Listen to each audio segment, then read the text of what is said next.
Hello guys, good morning. मैं हूं medical का बिग बॉस।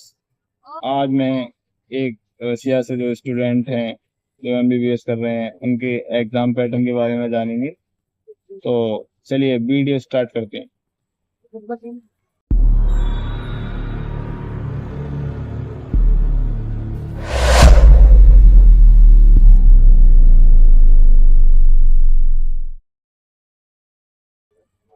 Hello guys. तो आप देख रहे हैं आपका अपना यूट्यूब चैनल मेडिको इन्फो और मैं आपका दोस्त मोहम्मद रूस। तो आज हम बात करेंगे एग्जाम पैटर्न इन रशिया।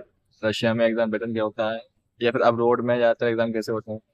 तो अभी हम पढ़ते हैं क्रीमी फेडरल यूनिवर्सिटी में, जो आपको मालूम है। तो उसके एग्जाम पैटर्न क्या होता है उसके बारे में आज बात करेंगे हम, जैसे कि बिग बॉस ने बताया। तो सबसे पहले वहाँ पर एग्जाम तीन स्टेप के लो या मतलब तीन उसमें के लो। तो पहले स्टेप में जो डेली एग्जाम होता है, डेली टेस्ट टेस्ट टाइप में होता है।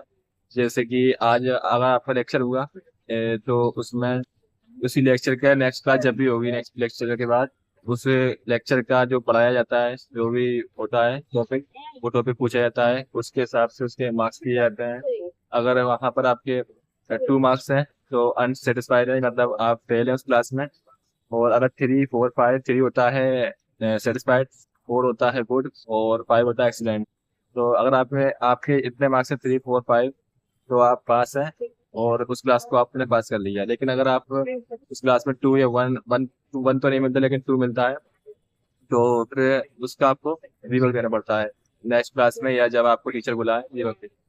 ठीक है, एक होता है इस टाइप का। सेकंड आता है सीपी। CP control point. जैसे आपके एक टॉपिक था कोई, तो वो कंप्लीट हो गया। जैसे ऐसे हम एनाटॉमी को लेते हैं, जैसे सीएनएस टॉपिक पढ़ रहे थे हम, तो सीएनएस में सब स्पाइनल कॉर्ड वगैरह, ब्रेन ब्रेन वगैरह सब पढ़ लिया हमने। उसके बाद एक कंट्रोल पॉइंट होगा उसका, उसके हिसाब से आपको उसमें भी 3 4 5 पे आप पास होते हैं और 2 पे आप फेल हो जाते हैं। तो उसके बाद आपका होता है थर्ड टाइप का एग्जाम, जो इंडिया में होते हैं टाइप के एग्जाम, मतलब एग्जाम मेन एग्जाम इंडिया में होते हैं, लेकिन वहाँ का थोड़ा पैटर्न अलग होता है। तो अगर आप सीपी सब पास हैं तो आपको एग्जाम में कोई दिक्कत नहीं होगी। अगर सीपी आपके थोड़े अटके हुए हैं तो आपको एग्जाम में कोई दिक्कत होती है। तो एग्जाम में आपको, जैसे कि यहाँ पर इंडिया में होता है रिटन उस टाइप नहीं होता, वहाँ पर ओरल होता है, मेनली ओरल ही होता है। लास्ट टेस्ट भी, सीपी भी और एग्जाम भी ओरल होता है, लेकिन आपको कुछ टाइम दिया जाता है तो आपके आंसर लिखने के लिए एग्जाम में। तो उसमें आपको एग्जाम में आपको 5 क्वेश्चन आते हैं। हर सब्जेक्ट के अलग अलग होते हैं, तो में लगभग 5 या 6 क्वेश्चन ही आते हैं। तो उसमें से आपको हर क्वेश्चन का आंसर देना पड़ता है। अगर आप एक भी क्वेश्चन में अटके या फिर आपने आंसर नहीं दिया उसका, तो आपको फेल कर दिया जाता है एग्जाम में। ये नहीं कि आप सिर्फ लिख के आ गए तो आप पास हो गए, उसके बाद आपको ओरल भी सुनाना पड़ता है। तो ओरल आप अगर सुनाएंगे तो आप पास होंगे, वरना नहीं। तो इस टाइप से कुछ पैटर्न था। और लैंग्वेज का क्या क्राइटेरिया रहता है कि एग्जाम पैटर्न का क्या लैंग्वेज अपने चूज के हिसाब से रहता है कि सिर्फ इंग्लिश ही रहती है इसके राइट? एग्जाम बट वो लैंग्वेज की बात करें तो लैंग्वेज हर सब्जेक्ट की इंग्लिश में ही होता है, क्योंकि इंडिया में अगर इंग्लिश में नहीं होगा तो इंडिया में वो मान्य नहीं है। जैसे कि एनएमसी की गाइडलाइंस है। तो जब तक आप इंग्लिश में किसी भी यूनिवर्सिटी में बाहर से आप एमबीबीएस करेंगे, जब तक इंग्लिश में नहीं होगा तो आपका एग्जाम पे मतलब इंडिया में एमबीबीएस मान्य नहीं होगा। इसलिए एग्जाम सब इंग्लिश में ही होते हैं जो भी है। वहाँ कुछ एग्जाम है जैसे रशियन लैंग्वेज के, तो वो तो रशियन में ही होगा जो कि हम वहाँ पर सीखते हैं। तो ये था लैंग्वेज का क्राइटेरिया। एक बात और, मैं एक इम्पोर्टेंट टॉपिक वो एक इम्पोर्टेंट बात हो गया था।